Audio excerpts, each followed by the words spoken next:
Meu boa tarde para todos e todas. Hoje é dia 22 de outubro de 2010, sexta-feira. O verbete é 1728. 5 páginas, 81 elogias e 10 máximos. O tema é pesquisa da holosutileza. A especialidade é a holopesquisologia. Definição. A mega pesquisa da holosutileza é a qualidade ou o caráter sutil dos conceitos evoluídos da neociência conscienciologia, exigindo a agudez da inteligência evolutiva, a fim de a consciência lúcida ou intermissidista entender em profundidade a teaticidade da transcendência da existência de si mesma, na condição de consciência poliédrica, multicorporal, multidimensional e multiexistencial, culminando nos estudos da realidade da consciência livre. O reparo da sutileza, a sutileza dos fatos e parafatos, a mini-sutileza intraconsciencial. O tema instigante como sendo o mega potencializador da automotivação das pesquisas evolutivas. Os verbetes da enciclopédia da conscienciologia enquanto amplificadores das abordagens às megas pesquisas da holosutileza. As nuances das manifestações pessoais. O entrecruzamento de sutilezas. A consciência livre na condição de mega sutileza evolutiva. A omniverponópolis como sendo a esfera ou dimensão da consciência livre. Estou dando um nome pela primeira vez aqui. Olha bem isso aí. Omniverponópolis. Agora, na argumentologia, taxologia. 40 megatemas de investigações na forma de logias, capaz de colocar a consciência lúcida no olho do furacão das mega pesquisas da holosutileza da realidade da consciência livre. Na caracterologia, 3 patamares das relações evolutivas e funcionais das consciências, quando manifestas lúcidas com as consciências do max mecanismo interassistencial multidimensional. Na vivência, nós temos 7 eras qualitativas do momento evolutivo da Terra, hoje. Na remissiologia, nos 15 itens nós destacamos desafio da conscienciologia, holoanálise da consciência, megateste consciencial, sutileza conscienciológica e sutileza técnica. Frase enfática. A realidade da consciência livre, compreendida como a mega pesquisa da holosutileza de eleição, aumenta a holomaturidade e a hiperacuidade da consciência lúcida, intermissivista, proexista. Como encara você o tema da mega pesquisa da holosutileza? Você considera tal assunto, pelo menos, como hipótese de tentativa racional?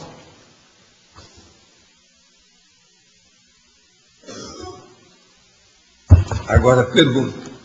Gostaria de saber se há algum perigo em exteriorizar energia direcionada para determinado chakra ou parte do corpo de outra pessoa, se a intenção for mandar energia positiva? Não. Se a intenção é boa, não tem nada. Agora, a pessoa precisa saber o seguinte: a sua energia é boa? Eu acho importante saber disso. A sua energia é sadia? Tenho 40 anos, tive uma infância repressora por parte do meu pai, o qual era muito autoritário e por qualquer coisa aplicava castigos físicos. Cresci sempre tendo dificuldade de me expressar e com dificuldade de me reportar a pessoas que representam autoridade, chefes, professores. Às vezes vou falar e não consigo. Sei que pode estar relacionado com minha infância. Todas as noites envio-lhes as melhores energias e perdoando. Atualmente ele está doente. Quase não reconhece as pessoas. Como ele mora muito longe, no outro estado, só vou visitá-lo uma vez por ano. Por favor, há alguma técnica ou algo que eu possa fazer para me livrar desse problema de expressão, comunicação com a autoridade? Sim. A primeira coisa é você participar de aulas, por exemplo, dentro da parte administrativa da aula. E começar a falar com os outros, passar pelo ridículo, ficar ruborizado até superar a situação. O negócio aí tem que enfrentar o front da batalha da comunicação com os outros. Então, o ideal é participar de aula. Entre em alguma escola onde você possa ajudar. É o melhor para falar para o público. O estudo realizado pela renovada Universidade Yale, nos Estados Unidos, ou Yale, como eles falam aqui, e publicado pela American Psychological Association, revela que ser mãe deixa as mulheres mais brilhantes. Olha, isso aí, a pessoa que está mandando é uma senhora. Ela está mandando para defender aquele negócio. Antes de falar isso aqui, eu digo para vocês, eu não acredito em toda pesquisa que se faz, mesmo que seja de universidade, mesmo que seja Estado de São Paulo, Folha de São Paulo, sobre eleição agora. Tem muita besteira nesse processo de pesquisa. Nessa aqui, ó, eles estão fazendo isso porque deve ter algum interesse. Estados Unidos tem de tudo. Hoje, qualquer pesquisa que tem, aparece mais 3 diferentes daquela. Tudo sobre o mesmo assunto. Agora, essa aqui, antes de terminar aqui a leitura, eu quero só falar para vocês. Eu nunca vi uma mulher que entrasse na gestação que fizesse alguma coisa brilhante enquanto ela está na gestação. Por isso é que tem aquela pesquisa, que a mulher só deixa de emburrecer 6 meses depois do aleitamento. No período de aleitamento, que ela começa a melhorar. Mas que ela piora, piora. Agora aqui, ó, as pesquisas que fizeram, deixa eu acabar de ler. A diminuição da memória é o principal motivo das pessoas acreditarem que não há associação entre inteligência e maternidade. Mas não é isso. O negócio não é memória. O problema da gestante é que ela fica com pouca capacidade de elaboração de pensamento para as coisas profundas. Mas os pesquisadores dizem que isso pode ser explicado simplesmente pela falta de sono e alteração na rotina de descanso. E a vovozinha também.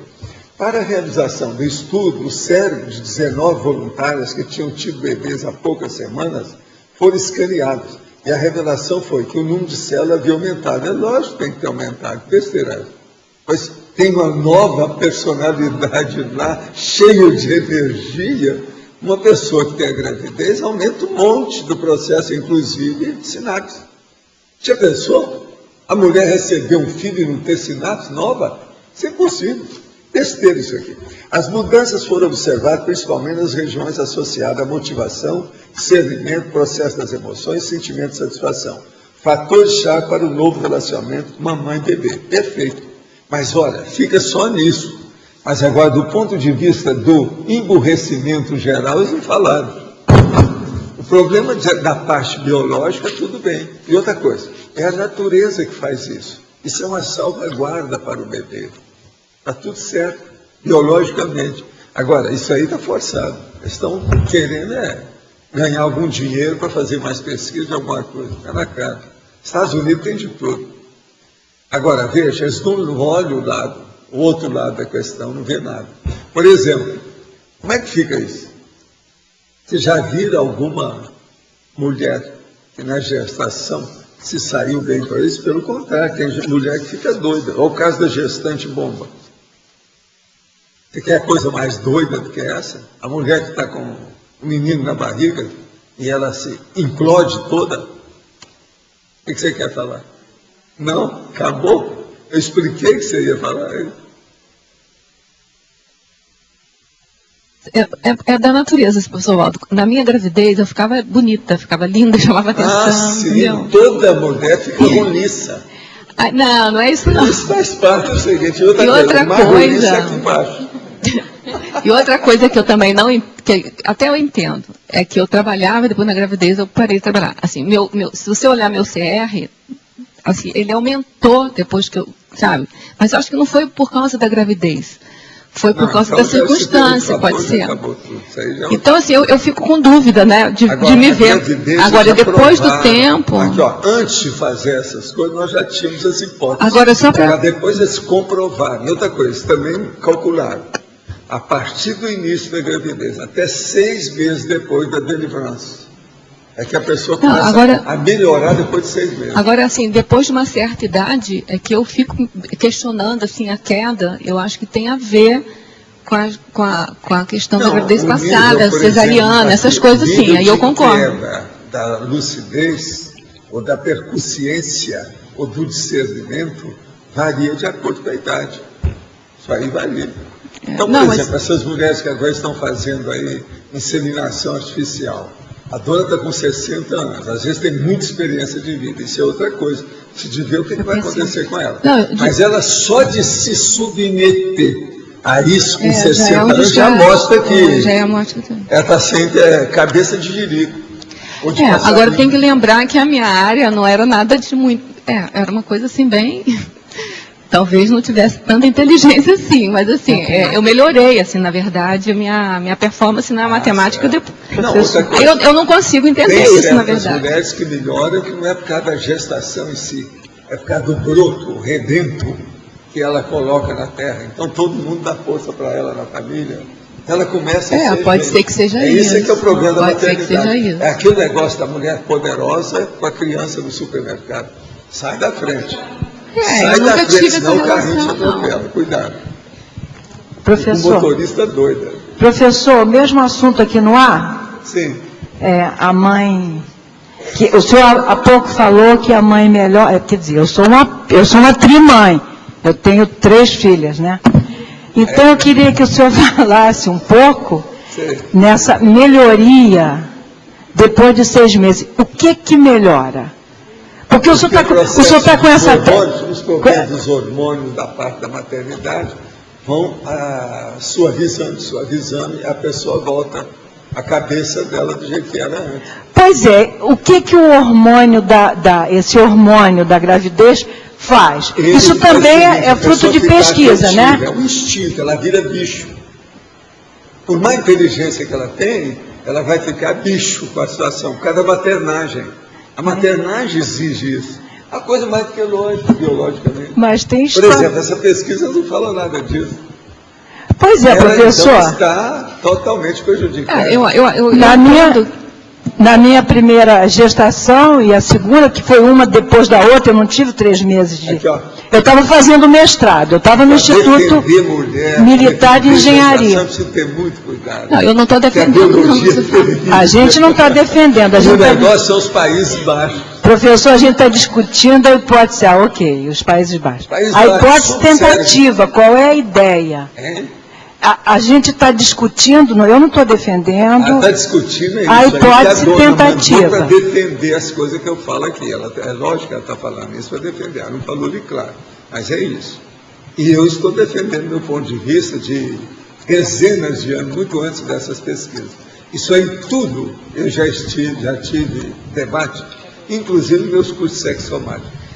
Eu acho assim, tem novidade nenhuma para mim. Eu acho assim, que eu não era da Conscienciologia, assim, não tinha nenhuma compreensão disso. Então, assim, hoje eu não teria filho, né? Porque aí a minha prioridade seria outra. O problema de ter isso é outra coisa. Agora, o problema é o seguinte: há ou não uma queda dentro do período da maternidade? É lógico. Isso. Qualquer um. Eu via isso antes de fazer todos esses exames, essas experiências, experimentos e pesquisa. E a minha hipótese já era essa. Eu conhecia fulano. Você esperava, não. Naquele período não adiantava nada. Aqui passava. Tem umas que não é 6 meses, não. Tem umas que elas ficam burril de burroide pro resto da vida. A gente tem alteração, por exemplo. Outra coisa, essas começam a parir sem parar. Todo ano tem uma criança. Não, eu acho que tem uma alteração, assim, olha, assim, mesmo você ficando bonita, assim, eu ficava com o cabelo lindo, não sei o quê, você fica com enjoo, você fica com sono, você fica com um monte de coisa que cai a sua produção. Não, mas só que... Existe uma outra coisa que eu ainda não falei aqui. Isso durante a gravidez. Para a gente estudar depois. Aquele que for pesquisar. É o processo da energia de quem está renascendo a barriga da mulher. Agora tem isso também. Isso altera muita coisa. Eclâmpsia, gente. O que acontece com a eclâmpsia? Isso altera muita coisa. Agora, o que eu fico achando que eu vivi um paradoxo foi assim. Mas eu até entendo, porque eu parei de trabalhar fora, controlava melhor essa questão de filho, de casa. a minha produção na faculdade, assim, eu fazia faculdade nessa época, então, assim, meu CR, assim, dos professores ficaram admirados comigo. Então, na questão da elaboração do pensamento mental mesmo, não alterou. Mas alterou todo o Qual é o percentual da sua libertação perante a família? Pois é, eu acho que é isso também. também. Que você é árabe. Então... Pode fazer uma pesquisa, não é sem falar na sua etnia, não. Então, eu acho que tem a ver com isso também. Talvez as pessoas que... Gente, pesquisa tem que examinar. Em primeiro lugar, a cobaia da pesquisa. Então, essa coisa de correlação é muito complicada. Todas as repetições que diz aquilo. Por isso que eu falo, pesquisa é uma coisa... Vamos devagar. Outra coisa, quantas pessoas eles fizeram? 19 voluntários, isso vale nada. Agora tem uma outra... Esse micro-universo é muito pequeno. Tem uma outra comparação que eu não pude fazer, porque na vida, assim, você não tem o condicional, né? Se eu tivesse parado de trabalhar fora e não tivesse filho, talvez eu tivesse sido muito melhor. Isso não tem como comparar, entendeu?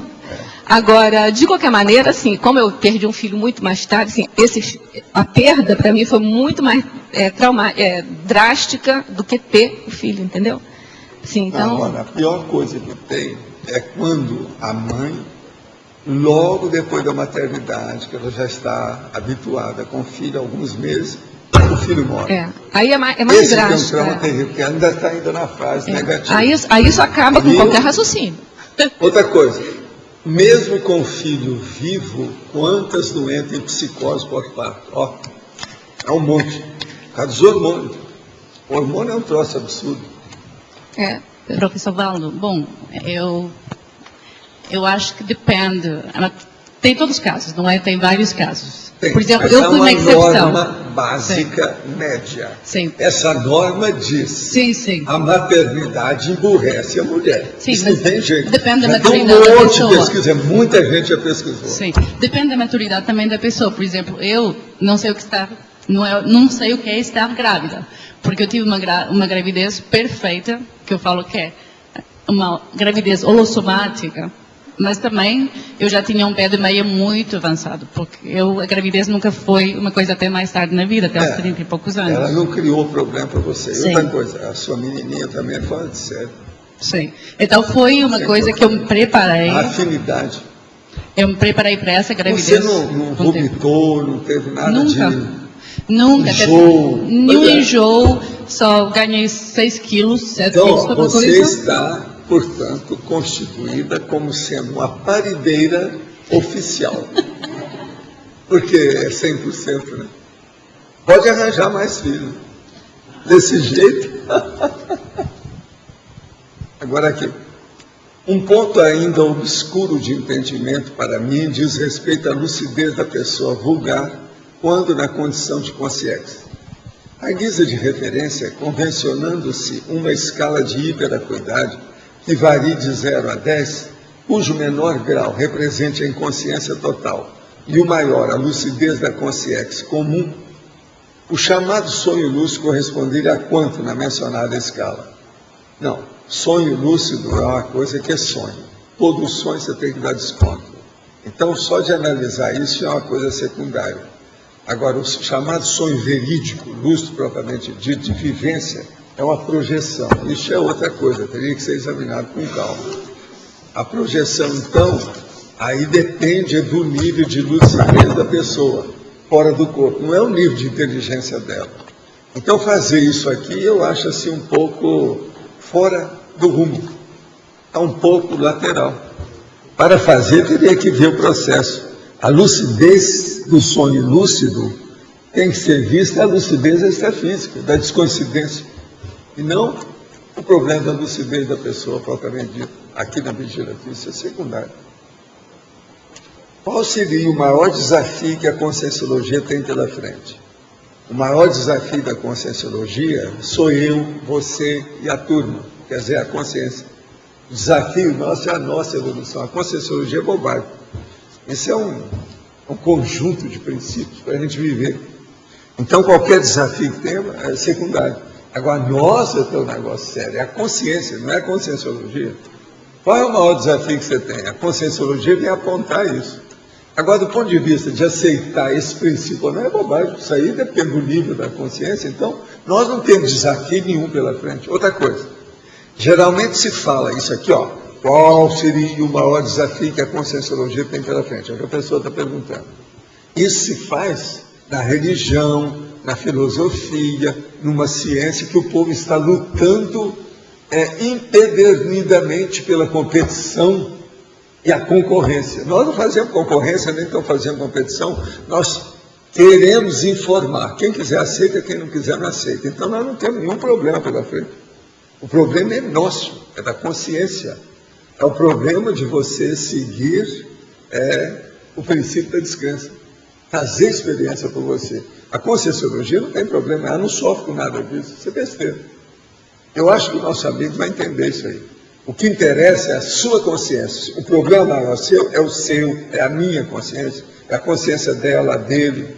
Isso é que interessa. A Conscienciologia não tem desafio pela frente. Nós é que temos, toda hora. Isso é que é o sério. Agora, isso de desenvolver, ser aceito disso ou daquilo, não interessa. O povo vai dessomar, vai ver tudo isso que nós estamos falando e banana para a vovozada toda. Veja bem, não é vuvuzela não, é vovozada. Esse é o nome que eu estou falando a partir da vuvuzela. Da vovozada. Vocês não acham que é bacana? Vocês não acham que esses caras que mexiam com a vuvuzela toda devia ver a vovuzada deles? Vai lá para sua avó e começa a fazer a barulhada no ouvido dela. Não é isso?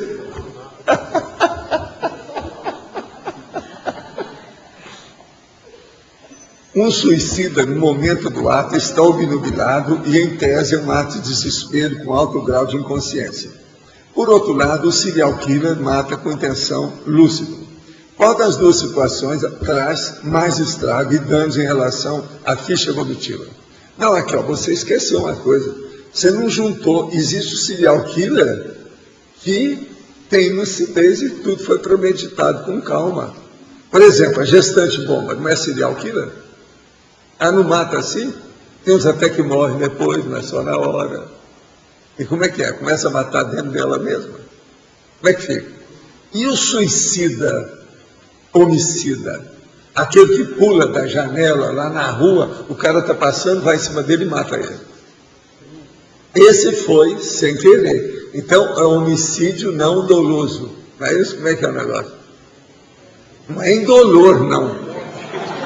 Tá certo? Vamos entender. Então, ó, companheiro, vamos entender isso aí. O negócio é muito mais embaixo e mais sério. Outra coisa. Existe suicida que suicida totalmente tranquilo. Ele faz suicídio por ele. Deixa o recado dele com calma, tudo devagar, tudo pensando. E outra coisa, tem mulheres que suicidam que se maquiam para ficar toda bacana, entende? Na hora do suicídio, que ela quer aparecer com aquilo. Tudo de caso pensado. Tem de tudo em matéria de suicídio. É bom estudar isso aí mais. Você viu pouco do negócio, está muito superficial. De modo que todo suicídio é uma loucura. Por quê? Ele estabelece um processo da maior frustração que a pessoa pode fazer. Que a consciência não morre. Então o cara se vê numa condição precária. Ele jogou tudo fora do processo evolutivo dele. Vai ter que começar tudo da estaca zero, numa condição pior. Todo suicídio é um problema. Pensa bem nisso. Valdo, mas você já falou numa tertúlia que o suicídio, que ele é pior do que o homicídio, porque a pessoa está num ato de egoísmo maior, não é isso também? Que a pessoa está mas o egoísmo é esse. Agora veja, você quer coisa mal assistida quando o cara joga-se da janela, como apareceu na Praia do Júnior, lá no Rio, e mata a pessoa que está passando lá embaixo. A pessoa nem viu de que morreu. O peso da pessoa em cima dele matou tudo lá de cima. Na hora. Tem um monte de casos desses. Tem um que eu segui, que eu vi na Praia do Júnior, não vi lá em Copacabana. O que fazer quando nos separamos por algumas semanas de nossa duplista em situações de viagens profissionais? Você pergunta para ela e pergunta para você. É um processo de casal. Cada um vai ver o que quer. A viagem vai o quê? Aonde? Que modo? Eles vão fazer por quê? Quem ama quer ficar pele a pele, poro a poro, chakra a chakra. Não quer separar. Se vai separar, que às vezes não tem outro motivo, tem que dar. Às vezes a pessoa tem que dar um curso aqui, o outro vai dar outro curso lá, como é que faz? Situação. Aí tem que estudar. Em relação ao verbete de ontem para interceptação desassediadora, o senhor já comentou nas tertúlias o acidente de automóvel que sofreu, a morte de sua esposa, a queda no chão de joelho que sofreu, a grade do ar-condicionado que caiu na sua cabeça. Por exemplo, esse aqui guardou tudo que aconteceu comigo. Nem eu estou lembrando de tudo isso. Será que ainda tem mais algum acidente que passou? Eu acho que ele falou tudo. Ó. São 4 coisas aqui, né? Em todos eles, o professor deixa claro que a intenção dos assediadores era atingir direto ou indiretamente. Como lidar com os assediadores que querem nos atingir indiretamente? Ou seja, assediam pessoas que gostamos ou criam contexto para nos prejudicar. O problema é o seguinte: nós todos estamos dentro de um grupo evolutivo. Esse grupo tem que puxa para cá ou que puxa para lá, depende da hora. E depende também das nossas intenções, do que a gente está fazendo. Quando a gente está fazendo alguma coisa boa, isso aí a tendência é ajudar e a limpar o caminho. Mas até limpar pode acontecer uma série de acidentes. Isso faz parte do serviço. É a vida. O problema nosso é ter boa intenção em tudo que nós estamos fazendo e trabalhar em favor dos outros. Esse é o caminho. Isso é o melhor que pode ser feito. Agora, eu não sei se tem mais algum. Até vou depois anotar em tudo que a pessoa lembrou, tudo que eu já falei aqui. Nem eu estou lembrando mais. É o acidente, a queda no chão de joelho que sofreu. Não, aquele foi aqui. Mas tem um que ele não falou. É o que eu quebrei o pé. Não foi eu que quebrei o pé. Rachou, sabe, um ossinho do meu pé esquerdo. Porque tinha um lixo e ele estava apagado em Copacabana. Eu fui abrir a porta para o povo descer, virei o pé. Então aquilo também... Aquilo foi coisa minha, não foi bem assim o processo esse aqui. Eu não vi o negócio no escuro. Eu tinha deixado o lixo, não recolher o lixo em Copacabana, e eu pisei no lixo, virei o pé de noite. Então, foi um custo para achar que havia uma trincagem, uma fratura no ossinho do meu pé. Eu mesmo fui tirar a radiografia e mostrei para eles, aqui, ó, isso aqui. Ó. Ah, é mesmo. Eu já tinha tirado 5 radiografias, não viram. Mas eu, como mexia com radiografia, fui lá, arranjei o ângulo adequado. Eu estava sentindo a dor danada. Ossinho do pé sai de baixo. O negócio dói. Outra coisa, eu engessei tudo, passei uma temporada com gesso do pé, até aquilo consolidar direitinho, por causa da dor. E é um ossinho, à toa, sabe, junto do dedo. Como é que é possível aguardar? Agora, na tertúlia de ontem, no verbete para interceptação desassediadora, você poderia aprofundar o item, o corte técnico do discurso assediante. Nós já falamos isso ontem, né? 2 vezes. Falamos? Sim. Quanto ao verbete hoje, poderia explicar em tecnologia a técnica do entrelinhamento? A técnica do entrelinhamento, você tem que olhar, que eu falo isso, parece que está no 700 que a gente andei falando. Agora, o que é que se passa? É você ler o texto na entrelinha. Quer dizer, ver o que é que o autor quer dizer, além daquilo que ele escreveu. Essa que é a técnica de modo geral.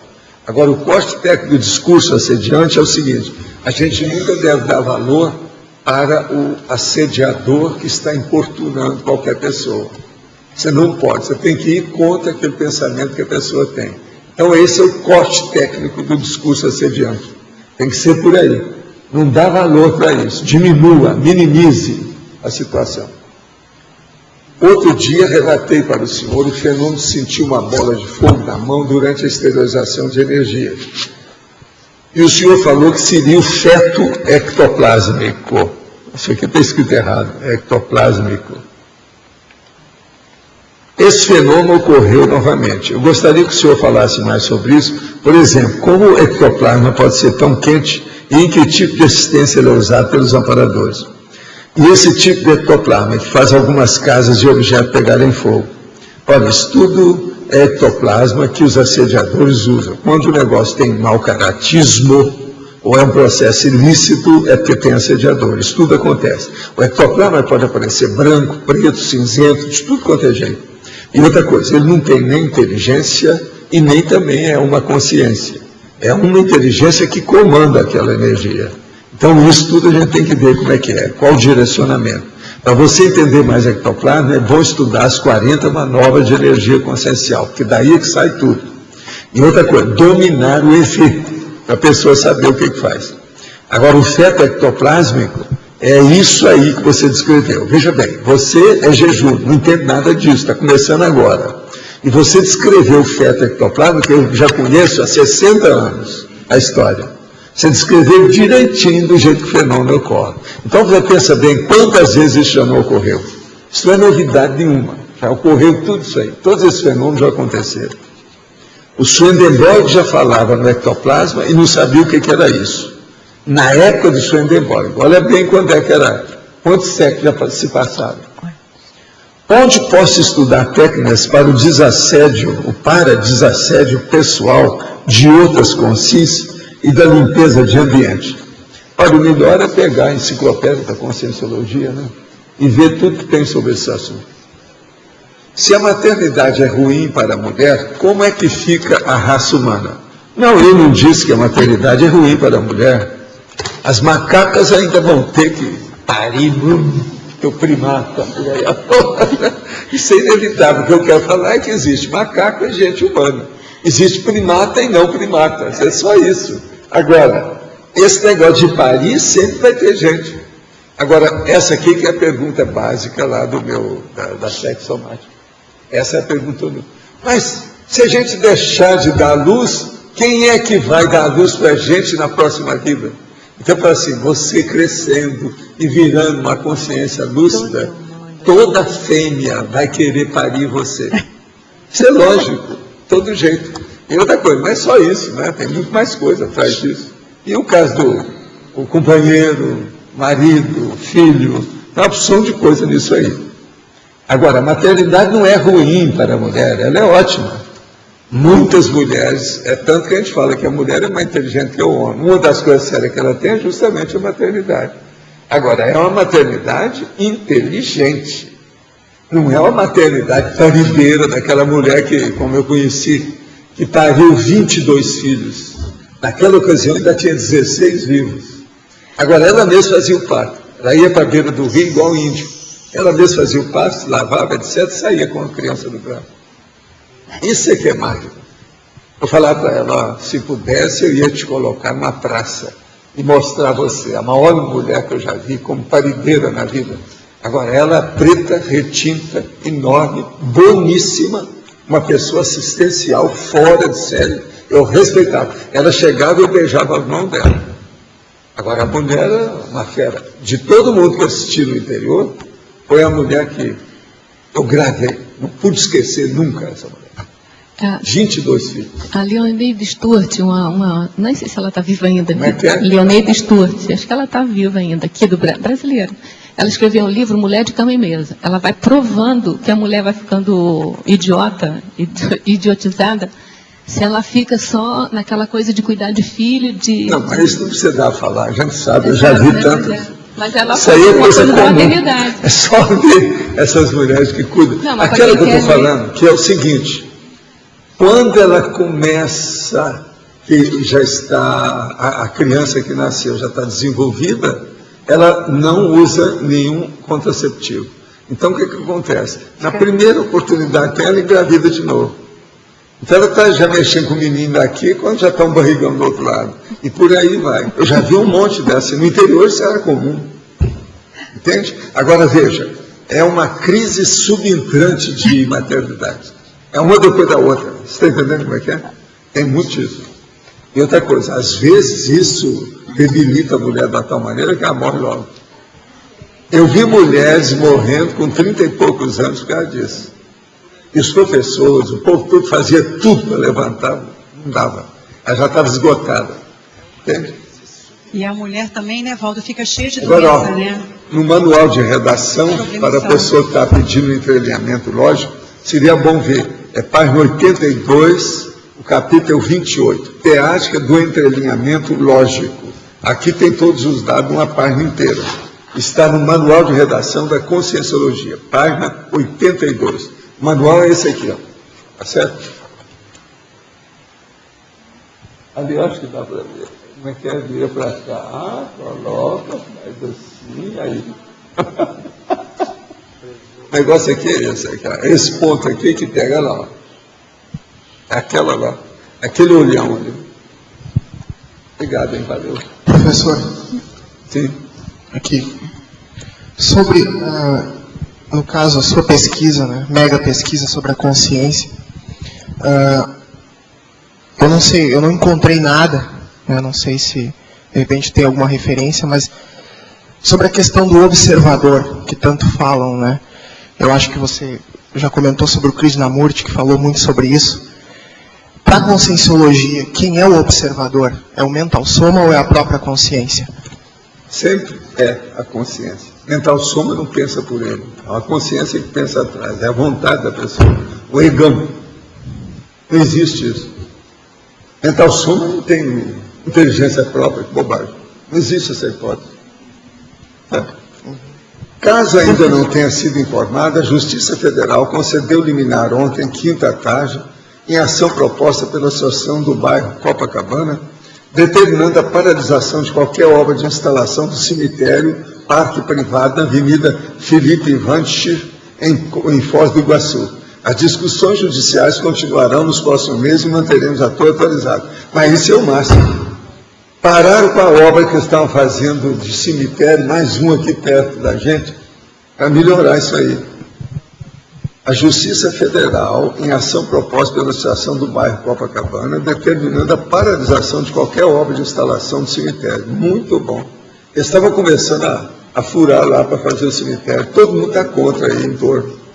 Isso é o máximo. Isso é uma vitória. Quem está falando aqui é o Júlio César Garcia. Ele entende disso, que ele está seguindo os negócios, que é advogado. Professor. Olha, vocês podem comer uma manga madura hoje, que vale a pena. Para evitar esse... Tinha muita gente aí contra esse cemitério. Nós já temos um cemitério aqui perto. Mas agora, esse outro eles iam fazer bem dentro. Cemitério é uma coisa que a gente faz afastado. A cidade está toda crescendo para esse lado. O lugar errado. A gente está tentando melhorar o negócio todo. Vão colocar mais cemitério aí. Besteira, né? Tanto espaço que tem no meio da mata aí de todo lado. Que é isso? Pois é. E outra coisa, eu sou a favor, não é do cemitério, eu sou a favor do crematório. Crematório. Agora, gente, eu queria dizer também uma outra notícia muito boa para todo mundo, e respondendo também aos teletertulianos que têm me perguntado muito. A equipe técnica que ajuda o processo da cibernética, da computação e os problemas nossos de comunicação, a partir de hoje, vai começar a trabalhar para colocar todos os nossos livros, os que eu já publiquei e de todos os autores da Editares em download. Pensem bem, gratuito, download gratuito. Que isso, eles já estão para fazer há muito tempo, agora eles já vão começar a fazer. Eu pedi para começar a fazer com os pequenos que andam mais depressa, começar a fazer, por exemplo, com Nossa Evolução, o manual da ProEx e etc., da Tenex, colocar tudo em download gratuito. E outra coisa, todos os livros nossos, inclusive dos outros autores aí Editares, vai ser feito esse download, tá certo? Eu acho que isso também é uma comemoração, que eu acho que a gente tem de comemorar. Aquilo tudo que o povo pede aí, se já teve um dia desse mesmo, perguntou para mim, como é que é? A conscienciologia visa dinheiro, é para ganhar dinheiro ou não é? Agora, outra coisa, o nosso Haroldo, o Murat Heigert, que é aquele que fez o Voz do Paraná, o número 2 que eu apareço, escreveu o volume número 3. Aqui, se alguém quiser ver, saiu agora há pouco. Do povo conhecido aqui, por exemplo, tem o Orlando Pessutti, esse é muito conhecido, está aqui também. Agora, tem tudo, alto nível, tal, muitos nomes. Se alguém quiser ver o livro, está aqui. A gente vê. Professor. Esse é o número 3. Esse aí você pode levar lá para baixo, depois de colocar aqui. Professor, aqui em cima, no ar, aqui. Na página 8, sim, a caracterologia. O senhor podia diferenciar essa indução cosmoética do amparador extrafísico da dedução cosmoética do evoluciólogo, como é que é isso? O amparador parte de mim, indução. O problema todo é o seguinte, aqui, ó.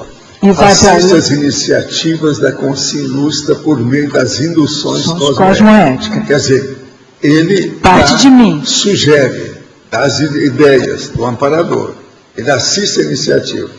Agora, o evoluciólogo, ele já dá as deduções, ele não induz. Ele já deduz, fala assim, olha, o melhor aqui que eu tenho... Já dá o princípio, já dá a lei, já dá a teoria, é isso? Diferente. É isso? É isso. Quer dizer, já dá a lei, já dá... Na prática.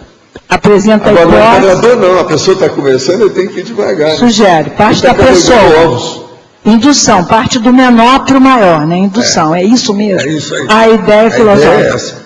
Ah, muito Agora, bem. outra coisa, você vê que eu não falo em serenões, eu falo em serenões da consciência livre. Sim, já porque a pensou. consciência livre, o serenão já está caminhando para ser Isso. consciência livre, então não adianta falar aqui. Agora, você examinou a vivência das 7 eras qualitativas de hoje, 2010 tem 7. Essa aí faz pensar. Era das supercomunicações instantâneas.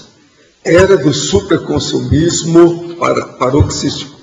Era da conscienciologia teática. Era da fartura das energias conscienciais. Essa é das mais bravas que tem, essa aqui. Era das tarefas do esclarecimento. Era dos intermissivistas. E era dos serenões. Agora, a mais braba que tem aqui, que é a que eu preciso trabalhar muito aqui com vocês, é a era da fartura das energias conscienciais. O estado vibracional, a gente trabalhar mais nisso, clarear o problema todo que tem aí sobre energia consciencial, que é a base de tudo, é a gazua, que abre todas as portas. Nós temos que colocar isso para frente. E é isso que o povo não sabe nada, muita coisa, muita gente não sabe nada sobre isso. Nós temos que caminhar para esse processo, estado vibracional, arco voltaico, mega euforização, exteriorização de energia, é o jeito. No nível que nós falamos, sem nenhum compromisso de dogma, de religião ou de qualquer coisa. Mas na prática, objetivamente, sério. Por isso que eu pedi, a turma já do laboratório já vai começar a trabalhar com os aparelhos para a gente atestar isso aí através de aparelho. Eu mesmo, se precisar, eu vou lá para ver como é que é. Então vamos colocar, por exemplo, aí, me deu uma pessoa e eu vou mexer com ela com energia. Eles colocam tudo quanto é aparelho nela, vamos ver o que acontece. Eu já fiz isso em tanto lugar, universidade, gente, tudo, mas nada, ninguém publica nada. Agora aqui não. Nós podemos fazer, publicar, mostrar, brigar com o povo sobre os assuntos, defender os pontos de vista. A coisa é diferente. Eu nunca fiz isso antes, porque não havia ambiente, sabe ter. Agora nós temos. Os 600 pessoas que estão aqui para trabalhar com isso, como é que fica? Bom, na taxologia, se puder aprofundar esse enunciado aqui inicial, que estava falando da mega pesquisa da ONU. O que você está querendo? Eu digo o seguinte, 40 mega temas de investigações na forma de logias, ou seja, de ciência, né? Capaz de colocar a consciência ilustra no olho do furacão das mega pesquisas da holosutileza da realidade da consciência livre. Aqui é tudo realidade da consciência livre que está querendo dizer. Não, o que interessa é a consciência livre. Aqui, ó, todo o verbete é em torno disso, a mega pesquisa da holosutileza é a consciência livre. Por exemplo, algum exemplo... Eu falo isso aí na definição. Esse 40, por exemplo, que é a 40? Exegético... A ultra-exegeticologia. Eu já trouxe uma interpretação. Existe verbete com esse nome? Tem. Ultra-exegética. Eu não sabia que tinha verbete. Escuta, você vai ficar aí até o fim? Eu já tenho lá todas as fitas adesivas para a gente fazer as experiências da cadeira.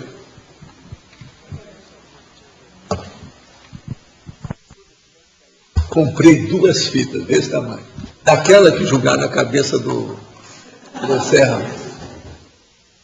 É para colocar aí para acertar. Se aquela lá der certo, depois eu vou arranjar aquele Eu acho que o melhor é ficar com aquilo. O melhor deles é aquele que nós compramos.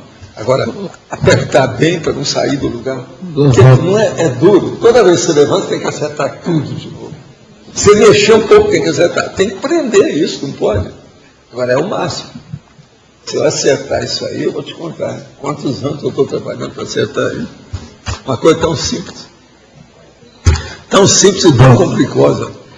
Queria só que você comentasse aquele verbete paradoxo da holossomático, lembra? Da diminuição do número de veículos, né? Quando a medida da consciência... Sou cachorro. Queria saber que é um dos objetos de pesquisa sutil, né? Dessa sutileza, né? A diminuição... Sim, você está certo. Agora, tem vários verbetes que eu estou pesquisando para qual seria? Tem vários desses novos e tem alguns que eu ainda não trouxe. Esse é recente, né? Mas qual seria alguns outros, assim? Desses? Esse é um verbete recente, acho que da semana passada que você trouxe, o de 15 dias no máximo, que é o paradoxo holossomático, né? Sim. Da diminuição à medida que a consciência evolui. Agora, tem outros tão sutis quanto? Não, tem uns que tem a palavra sutil e tem a palavra sutileza. Olha bem quais são as certezas. Né? Outra coisa, olha lá na remissiologia que você vai achar outro. Aqui eu estou vendo na remissiologia, mas aquele não entrou, aquele ali é um dos mais sutis, né? Hoje eu estou com o meu cardio chakra depilado. Eu estive fazendo ontem as últimas minhas experiências lá e me depilaram todo. Hoje eu estou totalmente civilizado, não sou um cara ainda primata, do jeito que é o meu natural. Mas agora eu estou fazendo assim, de vez em quando me pega no peito o negócio, porque você sabe, a depilação não é boa, não foi em beauty parlor, sabe, em salão de beleza. Foi feita a hora de qualquer maneira e passam as coisas. Uma outra coisa, você toma banho para tirar o gel, aquelas coisas que eles passam para grudar o negócio, não sai. O negócio é tudo. Tem que fazer uma força danada. E comigo foi colocado 2 vezes, sabe? Uma, depois outra vez, vai ver tudo. Agora, me virar do avesso. Chegar à conclusão que eu tenho coração, que é uma coisa boa. Não, mas os meus exames estão bons, eu estou todo satisfeito aí com a história. Eu já falei que eu vou comer umas mangas. Eu estou com as mangas, a gente colocou na geladeira para ela não se perturbar. Na geladeira. As mangas estão ótimas, essa nova safra. Esse ano está o máximo.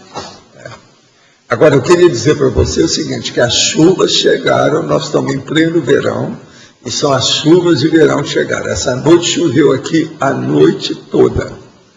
Então, todas as mudas que o nosso perseguido, hoje ele já foi embora, ele vai voltar em dezembro, que o perseguido, o nosso grande especialista, o perito unido, plantou com essas chuvas, eu acho que o negócio vai longe. De modo que vai favorecer muito. Mas está na hora de plantar, né? Está certo, sob certo tipo. Uma outra coisa, ele plantou até kiwi, né? Tem uma série de frutas, tudo frutíferas. 35 tipos de frutíferas. O pomar vai ficar muito mais rico aqui. Agora, eu não posso falar com ninguém onde é que tem as pitangas lá em casa. Elas estão desse tamanhozinho já, ó. Sabe aquela pitanga que parece uma obra de arte da joalheria? É aquela. Tem 2 pés aí em casa. Grandões. Mas está dando pouco. Lá ela precisa de dar mais espaço. É mais sombra, né?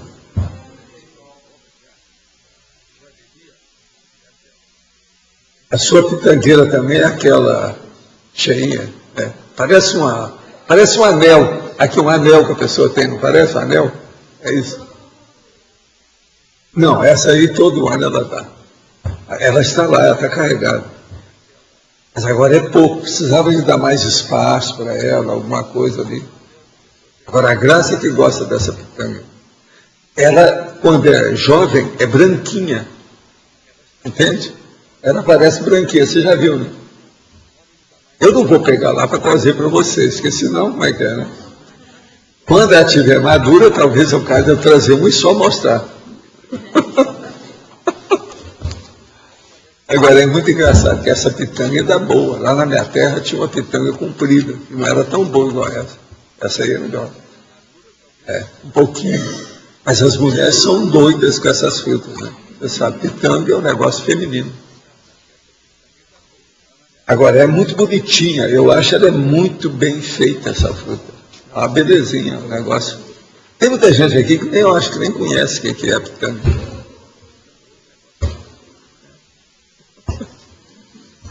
Agora aqui, essa terra nossa aqui de Foz, dá tudo para você plantar. É impressionante as coisas, e rapidinho.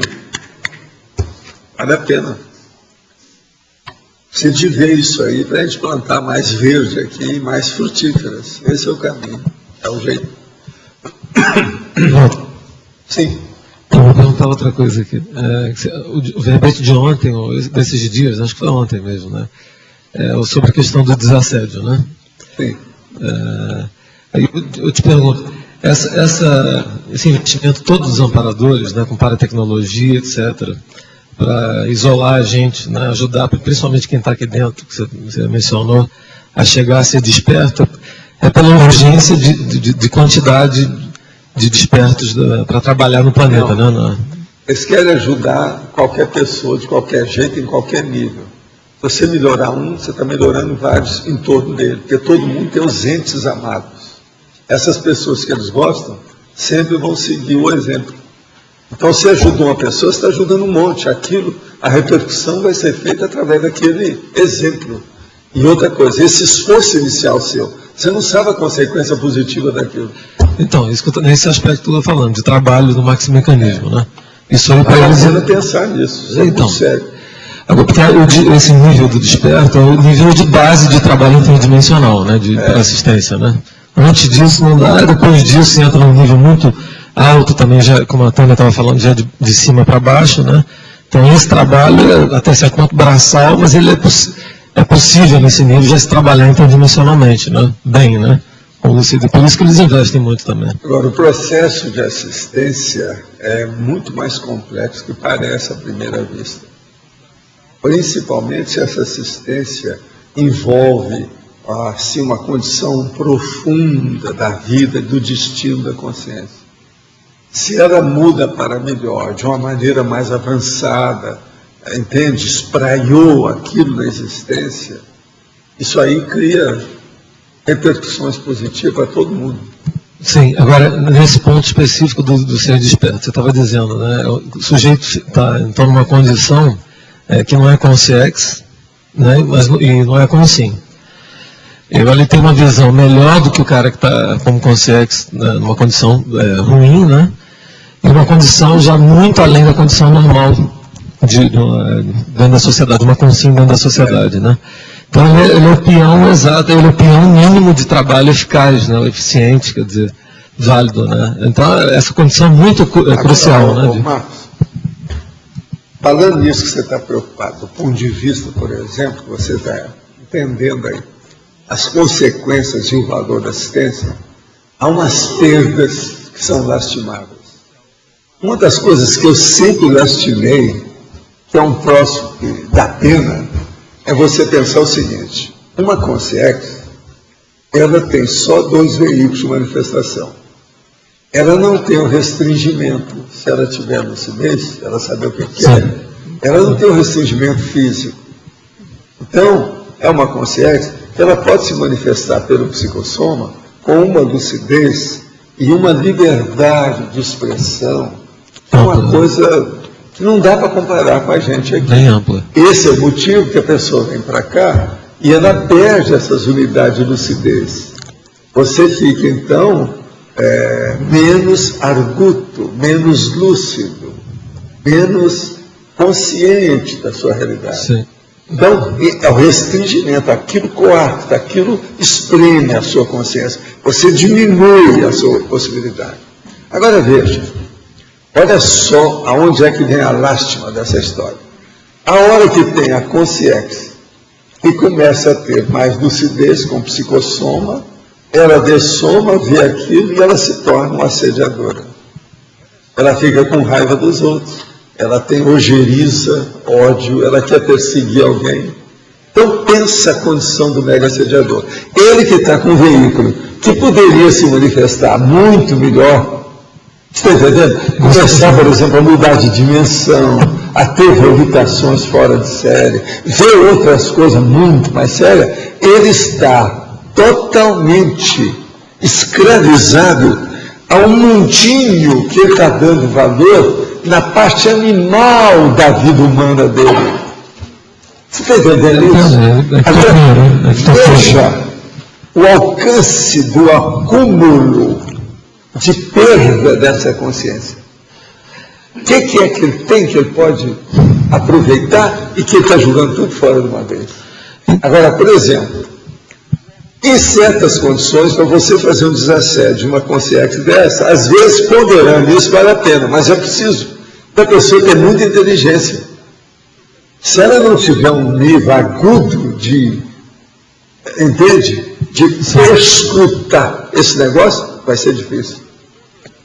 Mas isso é que eu acho que é uma das piores coisas. Vocês estão entendendo, né, a diferença? A consciência assediadora está com lucidez dentro do assédio dela. Ela está fazendo aquilo tudo de caso pensado. É o mastermind do crime lá dentro. E ela perdendo a oportunidade que ela tem do corpo. E ela quer voltar ao corpo animal, de bicho, nessa dimensão. Pense. Então. Agora, isso é que eu acho que é o processo maior do paradoxo patológico que tem por aí. Esse é um dos piores dele. Então, mas no caso do desperto, se é que a gente pode chamar de paradoxo, ele é totalmente homeostático, né? Porque é a economia perfeita de aproveitamento dos dois lados, né? Mas tem alguns assediadores que a gente conversa, o que eu converso é justamente isso. Desculpa, você vai mudar esses pensamentos, muda o seu objetivo, e você vai começar a ajudar os outros, você vai ter muito mais poder do ponto de vista da evolução. Se o seu problema é poder, pense bem no poder do bem, e não no poder do mal feito. A pessoa é um problema. Outra coisa, o bem só traz satisfação para a pessoa. O mal vai trazer desajuste, desequilíbrio, mal-estar, desconforto. A pessoa... Então, pense numa condição dessa, tão simples da gente raciocinar. Mas é difícil para viver isso. Então a pessoa dessoma, vem os processos todos de bicho em cima dela, o negócio todo, ela vai contra. Outra coisa, eu já encontrei com uma CX que depois, que ela era mega assediadora, aí melhorou. Depois de muito tempo, ela vem falar com você, às vezes entra em contato com a gente, eu mesmo aqui, na minha condição de homem aqui e tal. Então ela vem conversar aqueles negócios todos, e ela vira para mim e fala assim, mas olha, Paulo, eu, quando dessomei, eu não tinha má intenção. A minha má intenção, eu me tornei assediador e perseguidor dessas pessoas, foi porque depois que eu dessomei, é que eu vi a realidade delas contra mim escondido. Quer dizer, as pessoas fizeram muito mal camufladamente para essa pessoa. Ela morreu, não tinha nada a ver com aquilo, mas ela morreu. Chega para lá, ela começou a ver a vida das pessoas aqui e viu o alcance do mal que fizeram para ela. Aí ele se revoltou contra o cosmos. Você está entendendo? Aí que foi a bobagem. Então ele falou, Daniel, essa é a pior revolta que tem. Que é a revolta da ignorância total. Porque era a hora, se ele foi vítima, e saiu bem da vida dele, por que é que vai reclamar? Mas as pessoas sonegaram informação, tapearam, mudaram quantias, condições, processos advocatícios de jurisprudência. E ele, quando dessomou, é que ele viu. Então, o que as pessoas falavam a respeito dele? O que é dar? O fulano era um bobo. Faz isso. Isso tudo eu vi. Eu virei para ele e disse, olha, a sua história precisava de escrever um livro. Esse livro André Luiz escreveu. Chegou perto de alguma coisa disso, mas desse tipo não tem não. Então, aí Você está entendendo, né? sim, a pessoa ela viu os bastidores da vida dela, né, mais a fundo das relações com os outros. Na hora que ele viu os bastidores, ele viu como é que ele estava sendo ingênuo, boboca, tapeado, enfim. Então, aquilo mexeu com ele, porque não tinha mais jeito de fazer nada.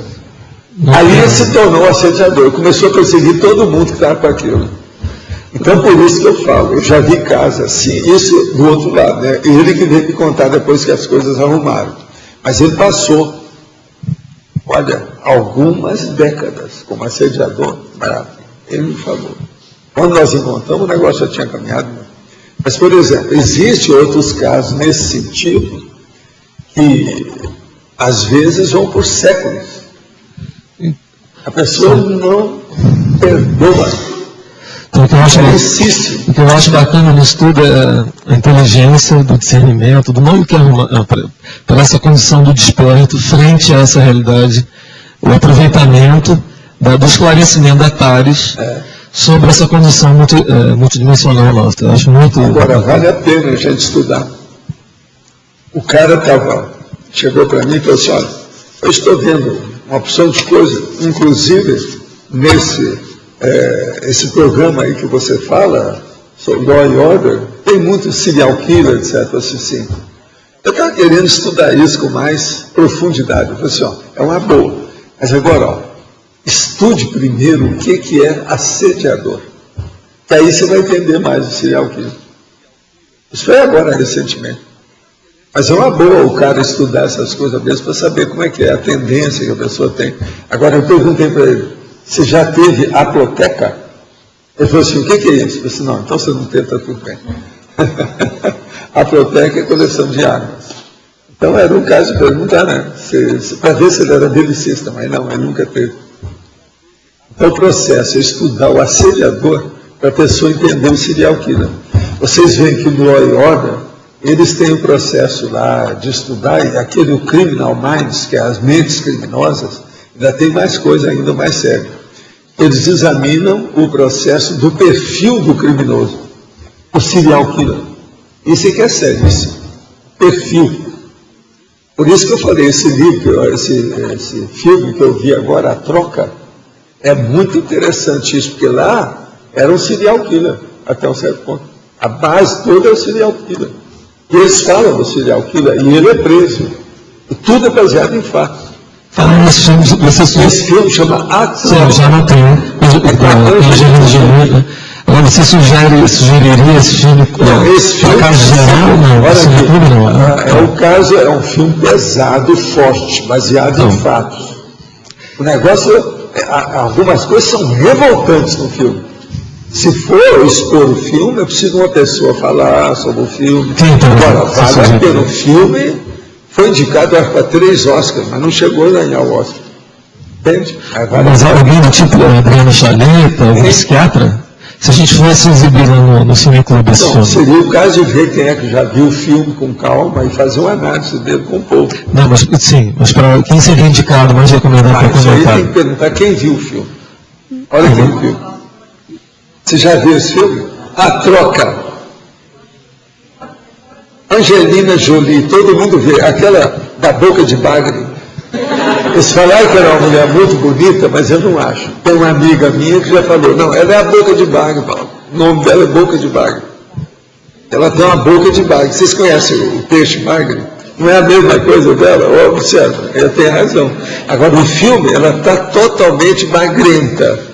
Quer dizer, está com a touca, o negócio, está muito... Ela é uma boa atriz, uma grande atriz. Mas não é das mais bonitas, não. É muito assim, magrela demais, né? Vamos fazer assim, falta manga, né? Falta manga. Não, vou fazer assim então, você me passa, que eu fico aí na dúvida realmente. Como é que eu não estou ouvindo? Eu fiquei na dúvida se a indicação do filme seria geral, para passar em Cineclube. Aí se você me passar o filme, eu passo para algum... Eu não tenho filme. Você não tem o filme? Pois é, não. Aqui, ó, procura em qualquer lugar, você acha. Eu vou pegar esse não tem erro, só existe esse filme.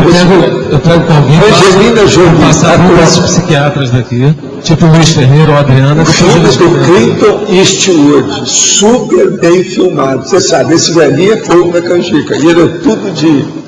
Outra coisa, o filme é de suspense, é de ações, ação, entende? Mas agora, a trama é toda baseada em fatos. Outra coisa, logo de cara eles falam, olha, o filme todo é um filme de ficção, mas todo baseado em fatos. Mas não vão complicar uma coisa com outra, porque eles mudaram os nomes tudo da vida. Agora, muito bem feito o filme. Estou falando aí, porque a turma, como gosta de ouvir a minha opinião sobre o processo da cinefilia, então nós estamos explicando o que é. Aqui a Rosa tem esse filme, já falando para ele que pode emprestar. O filme é muito bom. Ah, você já viu? Já vi. E se o Arlindo falou, a água parou, acabou. Não, eu só gosto de filme bom. Engraçado, eu já não sou assim. Tem alguém aqui que só gosta de filme bom? Não, porque... Só para... Quer dizer, eu acho que o contrário não tem, né? Todo mundo quer só o filme bom, ninguém quer o filme. O problema é que esse negócio de bom varia de pessoa para pessoa. Aquilo que é bom para ela não é bom para mim, não é bom para ela, não é bom para ele. Quando é bom para mim, agora... Você ontem já falou... Você tem então o filme lá, empresta para ele vê o filme, depois você vê quem é que viu o filme para fazer. Eu não acho que o filme deve ser projetado sem ter uma pessoa que fale sobre essa pessoa para poder entender melhor. Porque é baseado em fatos. Agora, é um negócio revoltante que aconteceu na Califórnia. Mas mesmo depois de assistir, se eu achar bom, né, esse filme teria que ser comentado por um psiquiatra, talvez, né? Daqui da Cognópolis, né? Não é bem, não. Por que especialidade? Qualquer pessoa... Não é bem, não. Ali o processo é um serial killer. Agora, o problema... Mas um psicólogo, por exemplo, poderia analisar a personalidade da Angelina Jolie, o personagem que ela apresenta. Então, depois porque ela para limpar o processo. O americano gosta disso. Não se deixa. Fora de série, o personagem é fora de série. Muito forte, não se deixou enganar. Todo tempo ela estava lúcida. Mulherão. Isso é que eu chamo de mulherão. E o processo... Mulherão é aquela mulher que é superior a todos. É como o Chico Xavier falava. Quando ele queria fazer apologia de uma mulher, ele falava assim, ela é a mulher. Professor... Para ele era o máximo. Que a coisa mais difícil que tem é ser mulher. É um processo bem parecido com esse momento da política, porque há manipulação, persuasão, e ela não se deixa levar, ela vai até o final, né? Eles manipulam de todas as maneiras. E outra coisa, o filme é muito bem feito, está muito bem interpretado. Agora, o maior ator que tem no filme, para mim, pelo meu olho clínico, cinéfilo, cinematográfico, é justamente o serial killer. Aquele rapaz é o máximo como ator. Ele vai para casa de tirar o chapéu. Impressionante, as caras e bocas, a condição dele, o modo de olhar, é o maior ator que tem ali. É justamente o vilão. Não, eu estou falando do perfil, né? Vale a pena ver o filme. Eu já estou dando a dica toda para vocês. Agora, olha, a Angelina Jolie se saiu até muito bem no filme, a história toda, dentro daquilo. E outra coisa, o personagem dela, de qualquer maneira, ia sair bem, né? Numa condição daquela, passando tudo aquilo que passou. Agora, o problema, por exemplo, a companheira dela é perfeita também, como atriz, a que recebeu o choque elétrico lá. Aquilo é impressionante. A gente precisa estudar tudo. Esse filme é estudo de criminologia, é o estudo do processo da defesa pública e do processo da polícia. É o filme da determinologia, que é a personalidade a mais determinada que tem com esse filme, tudo que aparece por aí. Aquilo é determinação. Você não acha que é? Então, vale a pena estudar a determinação. É a coisa mais séria que tem nesse filme. Determinação. É determinologia. Uma personalidade determinada. Que viu que era certo. Gente, O papel muito sério é a mãe, que sabe que é o filho dela, né? Agora, manda lá um filho que coloca no lugar dela, o filho é mais baixo e foi circuncidado. Ele não foi, ele era mais alto. Aquilo é uma loucura. A mulher, já pensou? A revolta dessa mulher, a hora que ela vê uma coisa dessa, ela tinha razão. E revoltar contra a polícia, isso é que é o pior. Gostaria de saber a opinião do professor sobre a fimose do adulto e sua cirurgia. Há outros métodos em cirurgia para a fimose, principalmente quando a fimose não é avançada, ou seja, pode retrair o prepúcio para a exposição da glande? Não. Hoje, o que eu sei é o seguinte, já há muitos anos que eu não estou trabalhando com essas coisas, mas o que eu sei é que a fimose pode ser feita uma cirurgia chamada econômica. Na cirurgia econômica é só fazer a plástica do processo do prepúcio. Não precisa de cortar tudo, não precisa de fazer a circuncisão. Então veja, fazer circuncisão é uma coisa, mesmo que seja para fimose, e fazer a plástica do prepúcio é outra coisa. Isso aí é que é a cirurgia econômica, a plástica do prepúcio. Então examina bem isso, não é bem assim não. Além do continuismo consciencial e da autodisciplina, qual traço primordial da estrutura intraconsciencial deve ser trabalhado por uma consciência que costuma patinar? Avança, estagna, retrocede, avança na escalada evolutiva, numa espécie de ciclo vicioso. A condição mais séria que tem é a pessoa estabelecer qual é o megafoco que ela quer atingir. E ela coloca o primeiro, o segundo e o terceiro megafoco. Essas três são as metas que ela vai alcançar. E ela vai fazer a convergência de toda a vida dela para alcançar aquilo. Esquece o resto. Tudo fica na periferia, não interessa. Veja o foco. Veja o espírito da coisa. Veja o olho do furacão. Veja o cerne. Veja a essência do processo. Esse que é o megafoco.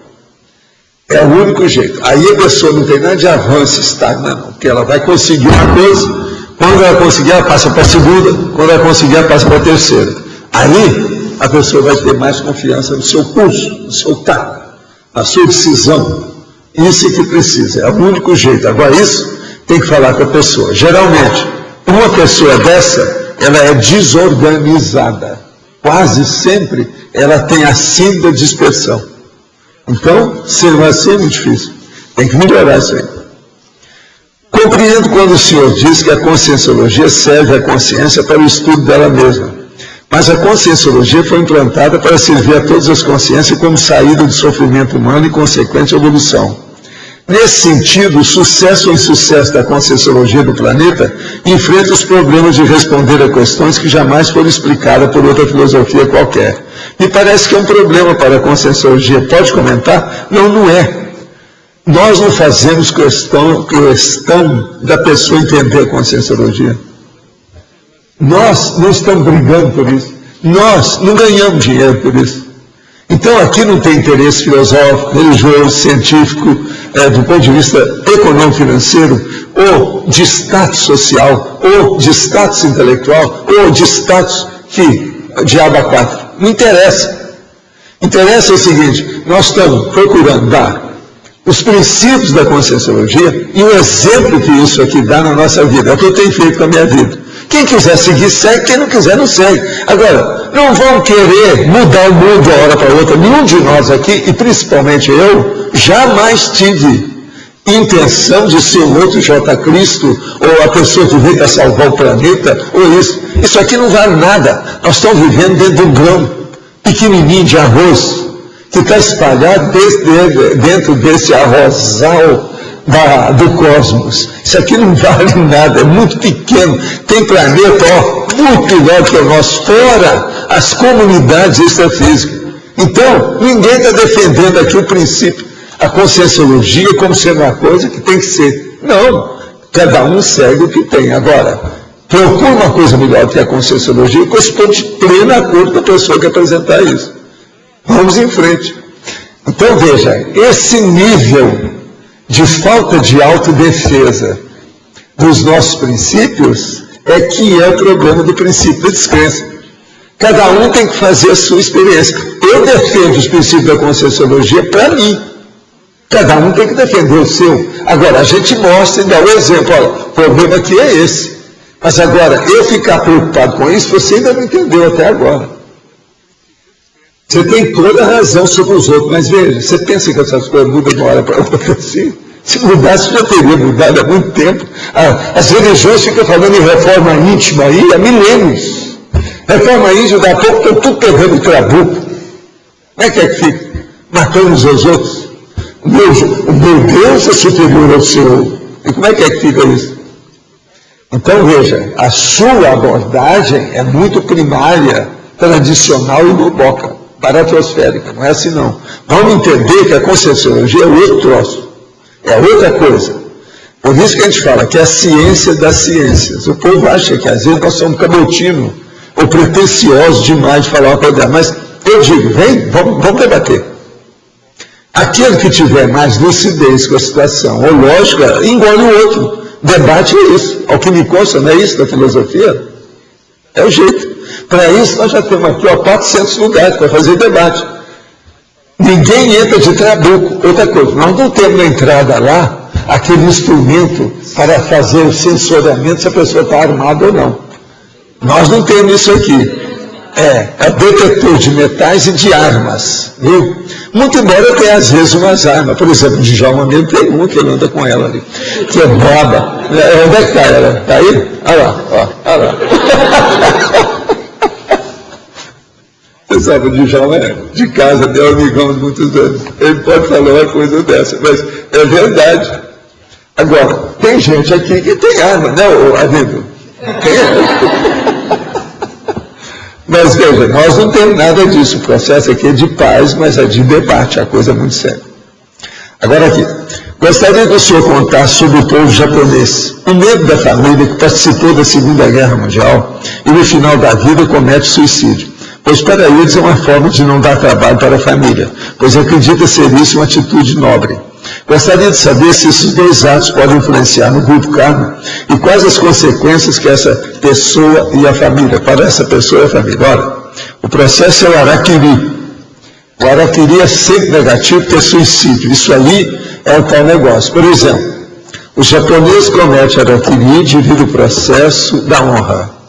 O problema dos árabes e certos tipos aí de islâmicos comete o suicídio matando os outros em nome do paraíso e outras coisas mais. Então você veja, tudo isso é processo patológico. As religiões já estão assim de patologia. Então a gente tem que ver isso desse modo. Agora, os japoneses são assim. A Segunda Guerra, por exemplo, eles cometeram uma opção de bobagem. O negócio só do ataque a Pearl Harbor, aquilo foi uma loucura total, a maior besteira. Com aquilo eles chamaram toda a antipatia do mundo inteiro contra eles, que não era do eixo. Todo mundo foi contra eles e os Estados Unidos recebeu uma força danada com o negócio. Que é ataque de surpresa, de qualquer maneira. A maior bobagem. Agora, tudo por quê? É o processo daquilo que eu falo. Um dos maiores males que a humanidade tem. Qual que é que eu falo? Que é o processo do fanatismo religioso. Tem um negócio todo lá de religião, vocês sabem. É o imperador. O problema é o processo do imperador. O Japão melhorou muito da Segunda Guerra para cá com esse negócio da bomba atômica e tudo mais. Querendo ou não. Porque o imperador já não está sendo falado tanto, muito embora ainda tenha. Mas naquela época era o Hirohito. Aquilo lá causou um monte de coisa. E tinha um outro cara que era o Togo, que criou muito problema na questão da guerra. Tudo gente totalmente fanática. Na sua experiência de médico, pode dizer algo sobre a autohemoterapia? Olha, sou contra. Esse negócio da pessoa tirar sangue ali e colocar no outro lugar, isso é besteira. Eu já falei aqui umas 6 vezes, não é isso? Vi em vários fóruns na internet que ela aumenta o sistema imunológico para a remissão até de câncer. Eu não admito isso, mas eu não posso falar porque eu estou por fora das pesquisas de ciência da medicina atualmente. Então, é melhor você pesquisar. Agora, a minha opinião para você, eu vi isso já fazem dezenas de anos, vi uma série de fatos, tudo é besteira. Não é bem assim, não. Estou pensando em usá-la como tratamento alternativo no linfoma indolente e estágio inicial, já que a quimioterapia, apesar de ser eficiente, detona todas as células e às vezes deixa sequelas. Olha, aí é um problema seu, você que está com problema, faz de conta, eu não tenho competência para te falar o que você deve fazer. Esses casos assim a gente tem que examinar de perto, examinar tudo com calma. Não tem outra alternativa para mais nada? Essa é uma pergunta que eu deixo no ar. Deve ter, pensa bem. Agora, quando a pessoa não tem mais alternativa nenhuma, qualquer uma que surgir, é o negócio da pessoa que bebe urina, esse negócio todo, tem de tudo. O senhor conheceu alguma consciência livre e possivelmente a sua última encarnação? Sim. Eu não conheci, não. Eu conheço. Né? A questão da urina. A consciência livre, eu tenho a descrição de uma no capítulo 60 do livro Projeções da Consciência. Olha lá. Que aquilo é uma consciência livre. O senhor poderia dar algumas demonstrações práticas online que nos oriente a instalar o EV, assim como faz na mega autorização às quinta-feiras? Não, nós já fizemos isso demais aqui. Eu fiz quanto tempo aqui mexendo com o processo de energia aí? Você lembra? Foi uma série disso, né? O problema é o seguinte, hoje nós temos uma série de professores que dão aula sobre esse assunto. Chega aqui e vem ver as dinamizações, né, do parapsiquismo, as dinâmicas, as 40 manobras, tem uma série de condições. Vocês querem falar alguma coisa aí para explicar?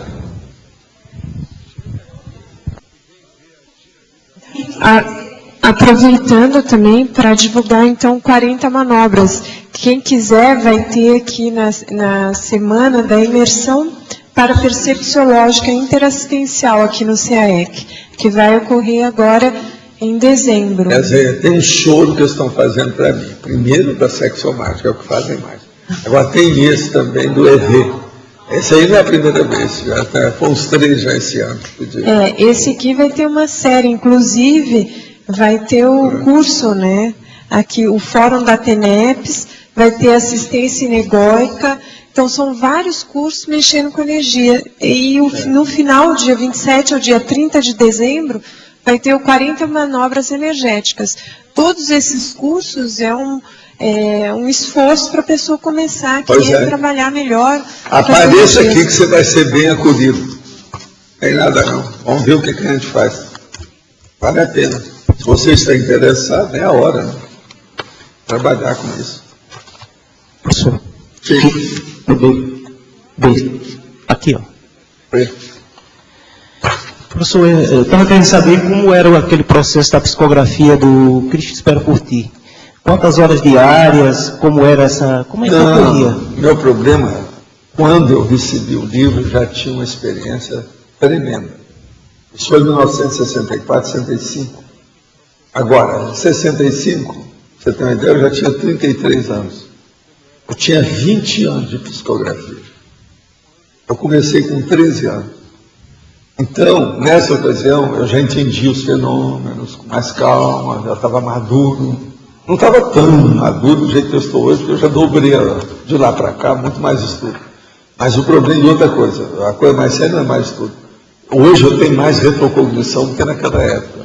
As retrocognições eu peso muito dentro do meu processo de acervo de conhecimento de cognição. Eu dou muito valor para isso. Então, dos 33 aos 78, eu aumentei um bocado de retrocognição. Você está entendendo? Isso me deu uma visão maior hoje. Mas o caso, naquela ocasião, eu já tinha ideia total do que eu chamo hoje de pangrafia.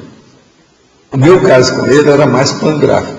Eu quero te dizer o seguinte, o caso, eu estava trabalhando demais. Isso foi depois que eu tive o infarto em 1960, a gente de 3 em 3 meses tinha que sair de Uberaba. O infarto foi com 28 anos? Como é que é? O seu infarto foi com 28 anos? O meu infarto era 28 anos. Agora, o que se passa? Naqueles outros anos, eu comecei a receber mais livro psicografado, recebi desenho psicografado, você está entendendo? Mensagem desenhada, um monte de coisa nesse sentido. Isso, às vezes, em sessão pública, todo um monte de gente e tal. Agora, o que é que se passa? Lá pelas tantas, eu já tinha recebido muito poema, muito soneto, muita poesia, Então o povo falava assim, olha, mas você podia receber um romance para a gente ver como é que é. Já que você recebe as coisas de André Luiz, esse negócio todo, isso já é uma narrativa, vamos ver o que tem. Mas eu falei assim, não, eu não quero entrar nisso, porque isso é processo só de arte, não resolve muito. Eu gosto do processo de pesquisa, de explicitar as coisas. Mas, lá pelas tantas, aparece o Balzac. E vem com uma turma dos meus amigos, que era da turma que a gente conhecia. Como eu, na condição de Zéfiro, tinha ajudado as coisas do Balzac, junto com certos amparadores, Balzac saiu fora do corpo, e ele, quando, em 1832, ele publicou Louis Lambert. O Louis Lambert, ele tinha 20 e tantos anos naquela ocasião, entende? E lá ele fala que a pessoa sai do corpo, isso é uma nova ciência que está marcada aí, ele mostra tudo. Ele fala até no homo duplex, que é o homem duplo, está entendendo? Então, o Balzac chega para mim e fala assim, olha, Walter, eu estive estudando as coisas todas e vi que tem coisa que eu devia ter feito e não fiz. Uma delas, que seria uma coisa muito boa, seria eu falar do processo da reencarnação, porque eu trabalhei com aqueles milhares de personagens. E não tem nenhum processo de reencarnação. Vamos entrar nisso. E outra coisa, tem uma história que você sabe, se acompanhou, que é da sua época, do Zéfiro, aquelas coisas lá do sul da França, aí no meio-dia, o midi, que era o caso de eu colocar uma história dessa no papel, com a história toda, daquilo que tem. Em vista daquilo, eu fiquei um pouco abalado com o negócio, assim, eu acho que dessa vez eu tenho que...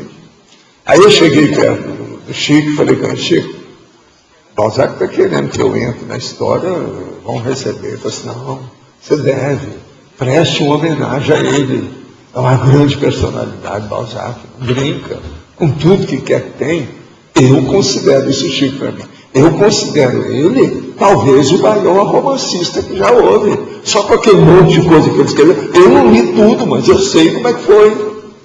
Aí o Chico veio falar de Serafite, que é a Serafita, que outros falam, né? Que eles tinham publicado, que é um negócio que estava dando a exaltação do processo de uma consciência superior, entende? Então, em vista disso, eu toquei a parada, falei com ela, vamos trabalhar. Então, em pouco tempo, nós fomos desenvolver, mas aí eu fui ver o que era, e os negócios todos, foi aí que ele colocou o Zéfiro no livro, aquela coisa toda, para acompanhar, porque alguma coisa de toda aquela trama, eu conhecia tanto igual ele. Ele ficou conhecendo mais depois que ele ressomou, e eu fiquei conhecendo mais antes de ressomar. Você está entendendo como é que é? Com aquilo, então, entrosou, e nós fizemos tipografia. Agora, procurei me predispor o máximo dentro da ideia dele, o modo dele escrever, as coisas que ele queria, e foi aí que apareceu. Outra coisa, eu não conhecia os livros todos dele, não sabia de nada. Agora, depois que nós publicamos o livro, teve uma pessoa que chegou e me deu a coleção dos livros. Tinha 15 volumes do Brasil que eles deram com os romances dele para mim. Eu falei assim, ó, você precisa de dinheiro para você defender seu livro, porque ele é muito sério, vai te criar problema com o tempo. Ele tinha razão. Por isso que é aqui. Depois a gente arranjou. Agora, mais tarde, eu cheguei a comprar uma coleção inteira também, a mesma lá da editora. Eu cheguei a comprar num sebo para dar para uma pessoa. Eu dei para uma pessoa que está muito entusiasmada com o livro, então eu dei os livros todos do Balzac para estudar. Agora, esse caso, eu não tive muito problema com ele, com o livro, nada. E o Balzac também ficou satisfeito com o tempo, com a coisa toda. Agora, com o tempo, eu mostrei o Chico para ele ler, para ele ver como é que era. O Chico gostou demais do livro, na ocasião, falou sobre o assunto, ele mesmo, porque com ele, já trabalhando junto, eu precisava mostrar, né, o que é que eu estou... Como era passada, quer dizer, as informações, você tinha uma informação prévia, né? Você viveu, na época, no extrafísico, não é isso? E vinha as informações que ele passava para... eu já vinha com a ideia toda lá. Agora, às vezes, por exemplo, nós tínhamos uma pangrafia que eu via certas coisas junto com ele. Eu falava para ele, assim, ó, antes dele escrever, ele plasmar a ideia. Isso tudo nós tivemos junto, para ver como é que era. Por isso que ele fez flashback. Ele usou uma série de condições que ele não usava antes. Entende? Certos modos de falar do próprio português, ele se adaptou para saber como é que era. Ele viu. Balzac, você sabe. Você já pensou quantas vidas esse cara já não escrevia, não vinha como escritor? Pensa nisso. Eu penso que um escritor desse nasceu ontem, ó, bobagem. Agora, interessante é, quer dizer, Valdo, o vocabulário, né, quer dizer, da língua francesa, isso ser passado daquela forma. Mas é que língua francesa, em português, é tudo latino. Tem uma semelhança muito Quem grande. entende um pouco. E outra coisa, tem que lembrar que o Balzac, ele estava de psicossoma. Com açúcar até eu. Entende? Isso aí é fácil. Psicossoma é outra coisa, né? Estava com os cons em dia. Agora, qual o seu nível de lucidez naquelas, quer dizer, na hora que vinha e você transcrevia para Não, eu vi um monte de coisa. Você tinha lucidez do que estava... Uma boa parte, porque o meu negócio de fotografia é o seguinte, eu tinha desde a inconsciência total até a consciência total. Isso variava dependendo da hora, o que era, a mensagem. Sempre assim, até hoje eu sou assim. De vez em quando eu estou escrevendo aí, vem um dos nossos amigos que quer fazer, eu deixo. De vez em quando me dá processo psicografado para mim, a minha orientação de alguma coisa. Entende? Isso depois que você domina a situação, que você tem confiança naquilo, todos os precedentes que você pensar já aconteceram. Você tem exemplo para tudo que você falar aí. Não tem mais novidade nisso. Agora, uma das coisas mais bravas que tem novidade para os espíritas. Por exemplo, a hora que eu vi que eu podia sair do corpo e vinha um amparador e falava através do meu corpo para mim que estava fora, eu falei assim, gente, isso é um fenômeno. Aí eu coloquei o nome, né? O processo. Ele explica que ficou danado da vida comigo. Não, isso aí não pode, Allan Kardec não fala nisso, não sei o quê. Então como é que você... Está entendendo? São as bobagens. Agora, essas bobagens assim, matéria técnica, eu encontrava isso todo dia. Negócio seríssimo. Outra bobagem que tem Allan Kardec é o processo do psicossoma. Que o cara que tem um psicossoma de um planeta não pode ter de outro. Então, isso aí é um problema. É uma maior besteira. É que eu não teve tempo de examinar isso. Teve muita coisa que foi feita de afogadilho. Tá? Foi um pouco precipitado, há muito pouco tempo. Ninguém entendia nada disso. Tem que ponderar mais as coisas. Como é que vai fazer? Agora, o que eu vejo é o seguinte, eu não sou um bom psicógrafo, não. Tem gente muito melhor do que eu vi. Entende? Essa não é a minha praia. A minha praia é mais de pesquisa do processo de discernimento. Eu pondero mais é por aí. Eu, às vezes, vejo uma picuinha, tudo quanto a gente discutiu, não viu. Eu vi lá. É isso aí que eu dou muito valor para isso. Por isso que você veja, mega pesquisa da sutileza. Eu falo muito em sutileza, nuance aqui, você já viu? Que isso é que nós precisamos. Se a gente tivesse essas coisas aí há 3 milênios, a situação seria diferente. Por que a gente não tinha? A gente não dá valor para a sutileza. Como é que fica? Pensa bem, a gente na época lá dos egípcios tivesse essas coisas.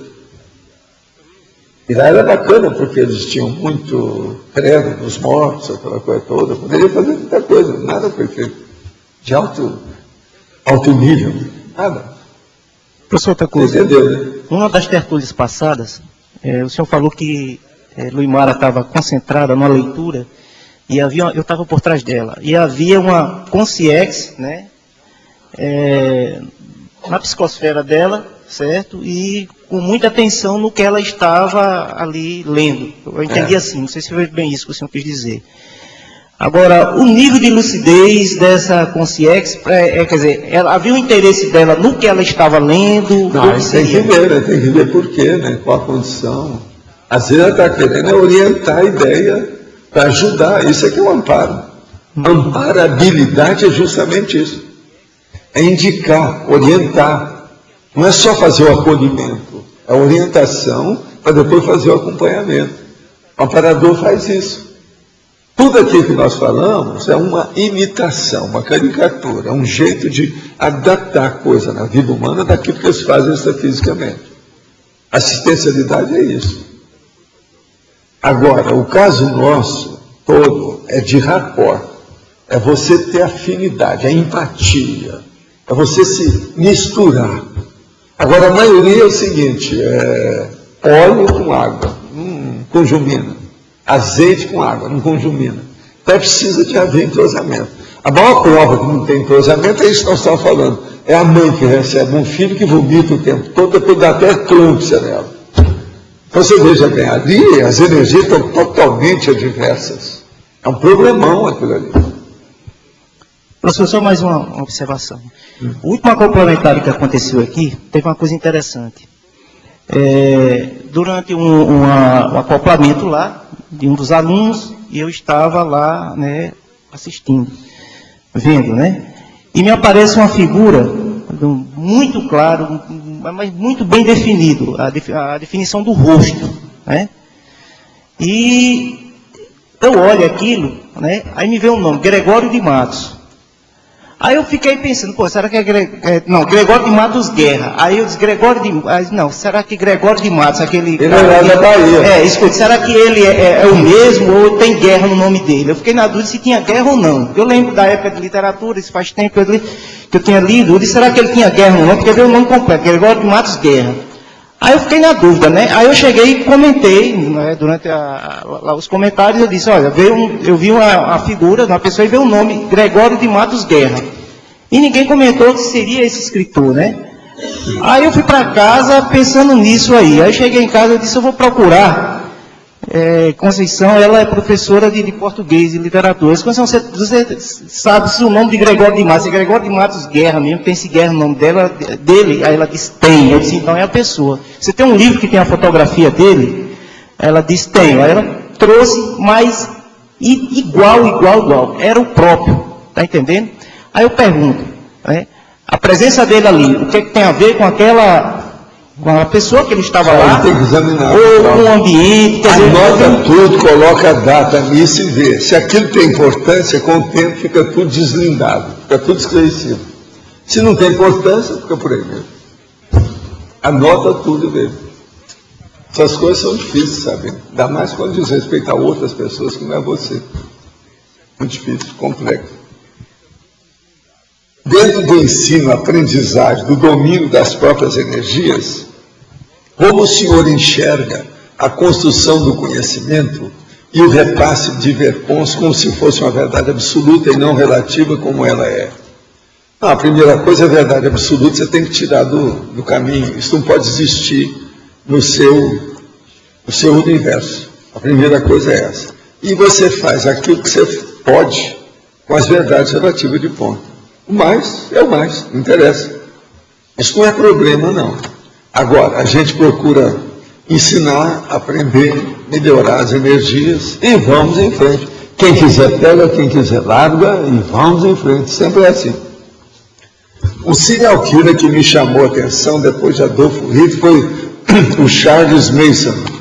Eu acho que esse tipo de pessoa é o exemplo clássico de mega assediador encarnado. Ele conseguiu fazer jovens sem antecedentes criminais matarem friamente a seu comando. Ele anulou a individualidade dos jovens e tinha total controle sobre eles. E hoje em dia, mesmo preso, ainda arrebata multidões. É um dos presidiários que mais recebeu carta na história. Uma personalidade dessa é caso pensado na baratosfera? Caso pensado na baratosfera? Sim, mas o que você quer? Charles Manson, todo mundo sabe que esse cara é um psicótico terrível. Todo mundo conhece isso. Agora, você sabe, nos Estados Unidos tem muita liberdade com esse negócio todo. Ninguém nunca analisou isso aí com mais força. Mas esse negócio, por exemplo, de receber muita carta, eles fazer propaganda disso, essa mídia também está errada. Está dando valor para um cara homicida, serial killer, terrível. É fácil. Tem muita coisa errada nisso aí. Agora, tem muito disso. Você pode falar aqui na página 8, na caracteriologia, especificar mais como é que funciona esse mecanismo aqui de assistência do amparador extrafísico, do evoluciólogo extrafísico? Não, o caso, vamos ler aqui tudo. Amparador extrafísico assiste às iniciativas da consciência por meio das induções cosmoéticas. Então ele sugere, ele dá uma ideia, ele mostra alguma coisa, às vezes pictograficamente, para a pessoa ver, para ela decidir o que vai fazer de melhor. Evoluciólogo extrafísico assiste às acabativas da consciência por meio das deduções cosmoéticas. Então, por exemplo, a pessoa quer definir uma coisa, ela não sabe, está numa encruzilhada, o que é. Ele fala assim, olha, existe aqui essa hipótese, olha essa outra hipótese, o que é que você quer? O que é que está mais de acordo com o seu perfil? Isso é que é. Então você veja, no caso dele, ele já dá dedução, ele é mais maduro, é como se o amparador fosse o pai, ele já é um avô. Entende? Agora, a consciência dele assiste cosmoeticamente a sustentação e manutenção evolutiva de todas as consciências do grupo karma, afim, incluindo os serenões e serenonas. Então ele pega o negócio, todo mundo uma vez só. Esse é que tem mais capacidade de ver. Então, uma conclusão séria que você tira disso aqui, quanto mais evoluída seja a consciência, mais capacidade de atender mais gente em matéria de assistência ela tem. Então, por exemplo, você pode ver uma pessoa, ele tem mais capacidade de assistir os outros do ponto de vista de maior discernimento, esse é o nível de evolução dele. Se você for olhar a nossa escala evolutiva das consciências, tudo é baseado nisso. Um processo de discernimento. Entendi. E uma outra coisa, com relação àquele caso que você contou, da consciência que depois dessomou, ficou se vingando, né, virou assediador. Sim. E depois voltou, entendeu melhor a coisa. Qual seria, a gente pensaria, qual seria a profilaxia no caso dele, do problema? Porque até o problema mas isso é uma das coisas que nós acontecemos. Eu, por exemplo, eu fui atrás, eu conhecia a pessoa. Conheci a pessoa aqui nessa vida. Mas eu era muito menino na ocasião. Hein? Menino. Eu conheci o homem. Agora, o que se passa? Ele gostava de mim. Você está entendendo? Então eu tinha um rapport. Agora, o que eu fiz? Na hora que eu fui encontrar com ele, e ele estava trabalhando com um mega assediador, parecia um bandoleiro. Alibaba e os 40 ladrões. O negócio dele estava nessa base. Já tinha feito uma verdadeira quadrilha, ele mesmo formou a quadrilha. Então o que se passa? Eu apareci lá na minha condição daquela idade de criança para ele. Entendeu? E depois eu falei assim, olha, sou eu, fulano, lembra bem? Aí eu me transfigurei e mostrei quem eu era, como é que era, o que eu estava fazendo, como é que era. Aquilo deu impacto nele, cada afinidade. Ele gostava de mim na época que ele viveu aqui como homem e eu como menino. Ele tinha afinidade comigo, a gente de vez em quando conversava, as coisas e tal. Entende? Eu era rapazinho na ocasião que ele morreu. A verdade foi essa. Agora, quando ele morreu, ele passou uma temporada, segundo ele, sem saber nada, um pouco alterada, etc. Depois começou a ter noção das coisas. E começou a frequentar onde ele vivia. Então viu muitos dos amigos nossos, gente que eu até conhecia, ele mesmo reveria pessoa que eu conheci também. E aí é que ele começou a ver como é que ele foi tapear de tudo quanto era jeito. Pela ingenuidade dele, a inexperiência dele. Aí ele se revoltou, mas ficou barbaramente revoltado. Agora, ele só me contou isso aí depois que ele mudou as coisas todas com calma. E isso demorou alguns anos. Demorou alguns anos depois que eu tive o primeiro contato com ele. Mas ele tinha mais ou menos um perfil assim, ele era realmente ingênuo assim, quando estava vivo ainda? Ele não era bem ingênuo, vamos dizer, talvez o nome seja, ele era muito confiado, ele confiava nas pessoas. Se você considerar isso como uma grande ingenuidade, ele era muito ingênuo. Ele confiava naquele povo todo, gostava de todo mundo, ajudava o povo. Mas agora, esse tapear de tudo quanto foi jeito, foi muita coisa. E ele ficou sabendo com o tempo. E outra coisa, havia algum desses elementos, principalmente homens, que riam dele depois que ele morreu. Foi isso que ele desviou. Agora, até recuperar deu um trabalho Ele movimentou muita coisa fora do corpo. E para ele reciclar isso, qual seria, o que ele poderia fazer para reciclar? Ele ver qual foi o problema, as lacunas que ele deixou até que isso aconteceu? Não, o problema dele é passar por bobo, né? Aquilo é uma infâmia, é mais do que infâmia, né?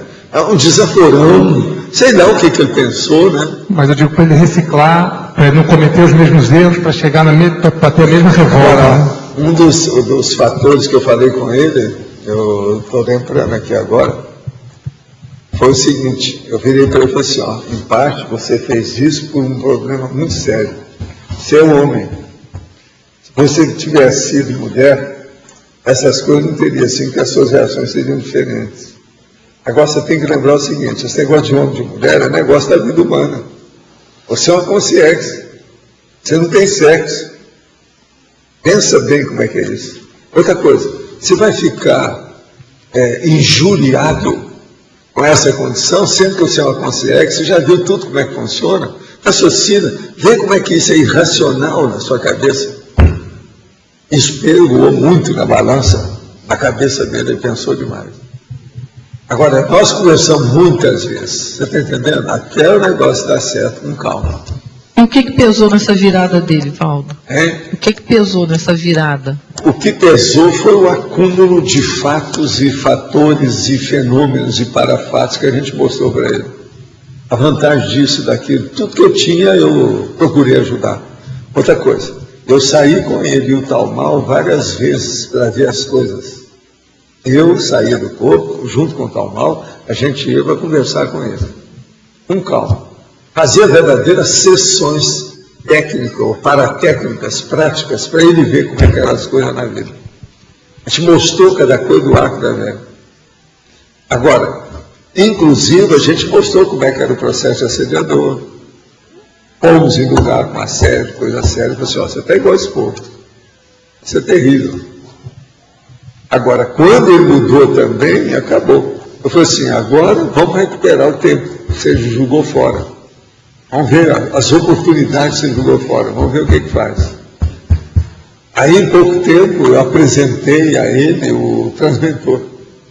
Falei quem era o transmentor. Falei assim, ó, esse é um dos meus maiores amigos. Você vai gostar dele, porque nós todos temos contato no passado nosso, muitas vidas.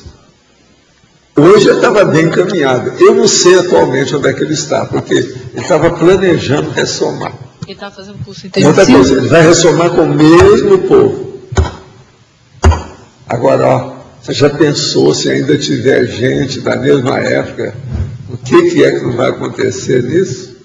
Outra coisa, sei lá se algum cara daqui também já ressomou e tornou a renascer na mesma família? Ninguém sabe. Eu não sei como é que ficou. Ele fez curso intermissivo? Não, ele não tinha capacidade para isso.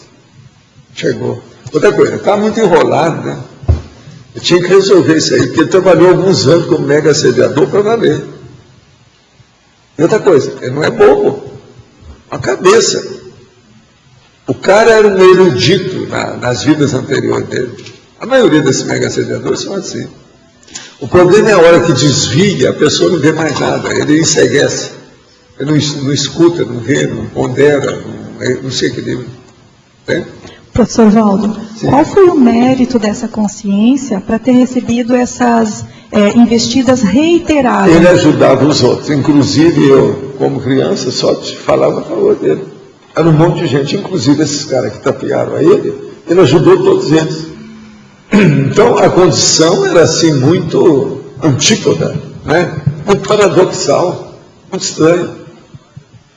Agora, ele foi tudo encaminhado. Uma outra coisa, entre os elementos que estavam com ele, tinha assim uns 8, e tinha um homem muito bravo.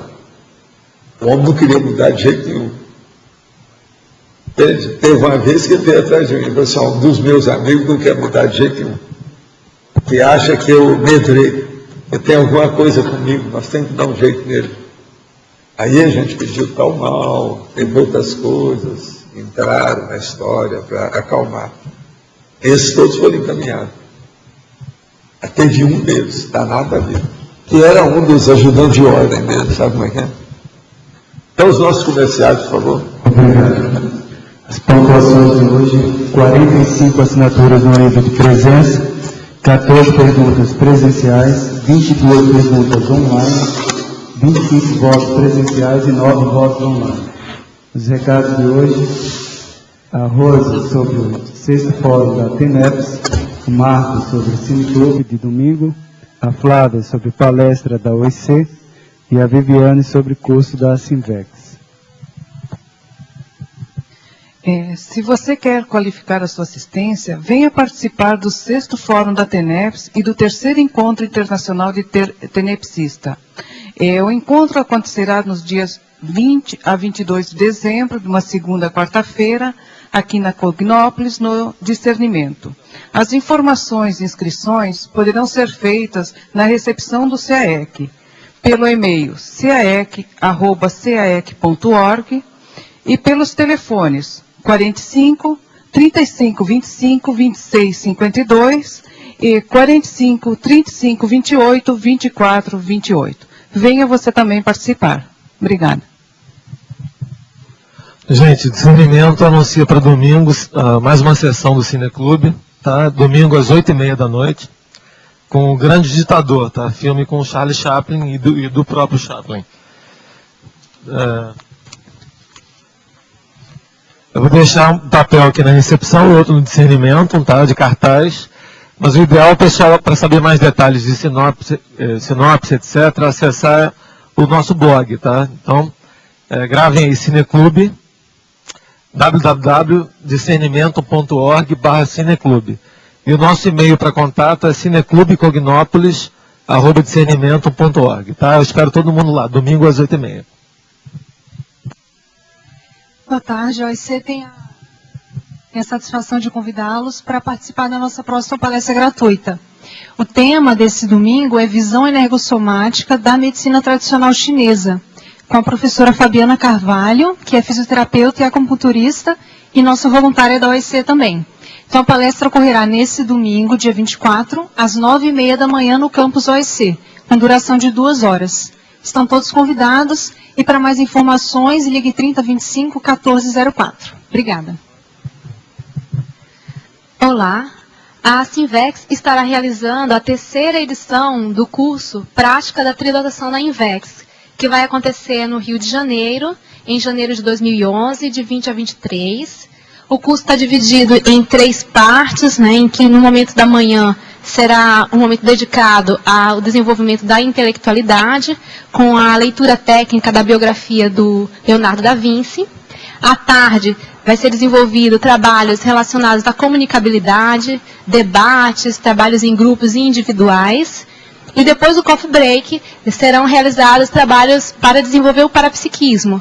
O enfoque vai ser no desenvolvimento da técnica do estado vibracional. Tá? Maiores informações sobre o curso no e-mail cursos@sinvex.org ou no telefone 45 2102 1406. Obrigada. Para amanhã foi eleito verbete Bilibertação Inversora, com 8 votos, a especialidade Invexologia. Obrigado a todos, uma boa tarde e até amanhã.